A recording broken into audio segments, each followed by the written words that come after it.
délicieuses animatrices dansent. Le premier intervenant s'appelle M. Franck Lepage. Monsieur Lepage, vous êtes, joli pour ne pas me tromper, vous êtes directeur chargé du développement culturel, de la communication, des actions de prospective et de formation à la Fédération nationale laïque, pluraliste, cogestionnaire, démocratique de la jeunesse solidaire, sociale, culturelle, citoyenne et civique de France. C'est bien ça, Monsieur Lepage, je ne me suis pas trompé. Monsieur Lepage, vous nous parlez de développement culturel pendant 5 longues minutes. Alors, à ce stade, mesdames et messieurs, il faut que je vous explique 2-3 trucs. Vous pouvez vous retrouver dans un colloque. Vite fait, règle de base numéro 1, vous allez dans un colloque pour être d'accord. Pour montrer que vous êtes d'accord avec le pouvoir qui organise le colloque. Vous n'avez jamais aucune raison de manifester le moindre désaccord, c'est très mal vu. Si vous voulez être en désaccord avec quelqu'un pour lui piquer le contrat de recherche avec la mairie ou je ne sais pas quoi, dans ce cas-là, vous dites « je suis tout à fait d'accord avec ce que vient de dire l'intervenant précédent ». Simplement, comme il a manqué de temps, il n'a pas pu revenir sur cette notion qui, moi, me paraît essentielle. Et donc là, le type est salaud. Vous avez plusieurs entrées en matière très rassurantes. La première, c'est au fond. Alors, je vous l'ai fait quand vous avez compris le truc. Hein. Par exemple, vous imaginez un colloque sur violence et banlieue. Alors, si c'est un colloque du ministère de la Culture, vous dites, au fond, mesdames, messieurs, on peut se demander si la question de la violence dans les banlieues est un problème de délinquance. Est-ce que ça ne serait pas plus profondément une question de nature culturelle? Vous voyez? Alors là, vous imaginez la même question traitée par le ministère de l'Intérieur, de la Justice. Enfin, donc vous dites, au fond, mesdames et messieurs, on pourrait se demander si la question de la violence dans les banlieues est une question culturelle. Est-ce que ça ne serait pas plus profondément, plus simplement un problème de délinquance? Vous voyez, donc ça marche très bien.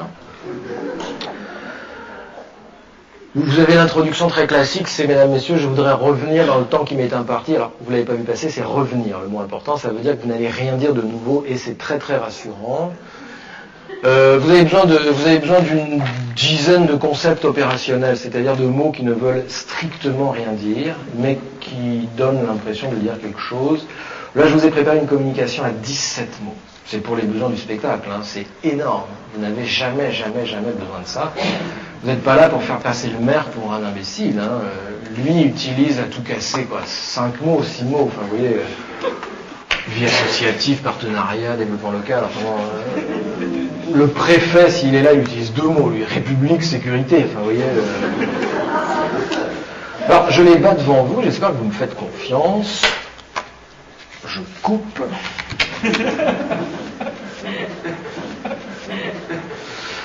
Et donc vous dites, mesdames, messieurs, monsieur le président, monsieur le représentant du conseil général, monsieur le maire, je voudrais revenir dans le temps qui m'est imparti sur une notion qui, moi, me paraît essentielle.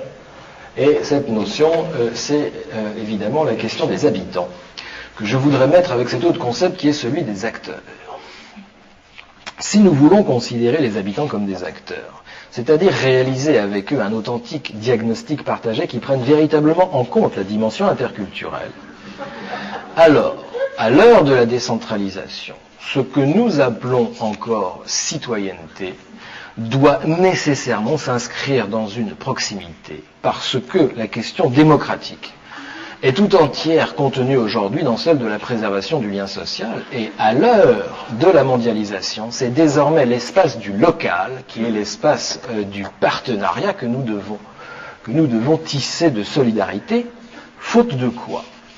Faute de quoi, lorsque nous demandons aux gens de faire des projets, eh bien, il n'y aurait, à l'issue de ces projets, ils n'entraîneraient, si vous voulez, aucune espèce de développement. Et c'est pourquoi nous devons inlassablement raisonner avec eux en termes de contrat et faire notre effort permanent pour mettre en place une vraie, une authentique, une sérieuse participation avec eux.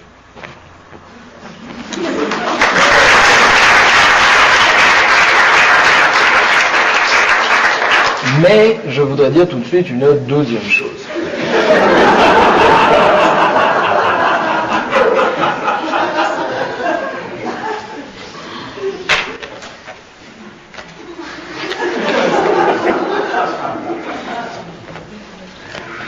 Cette deuxième chose, c'est que comme l'a fait remarquer un intervenant précédent, si la question de la démocratie, avec l'impératif de développement qui est le nôtre aujourd'hui, doit prendre en compte la dimension interculturelle lorsque nous montons des projets avec les habitants, dans des relations de proximité, c'est parce qu'à l'heure de la mondialisation, ce que nous appelons citoyenneté, eh bien, désormais, doit s'inscrire dans une décentralisation qui intègre un authentique diagnostic partagé à l'échelon du local, faute de quoi ce que nous appelons lien social, et qui n'est rien d'autre en définitive que la vieille question de la participation, ne se réaliserait sous la forme d'aucun contrat, c'est-à-dire ne prendrait pas en compte la question des acteurs eux-mêmes. Et alors, si nous parlons de solidarité, est-ce que ça n'est pas en définitive, c'est amusant, de partenariat que nous voulons parler?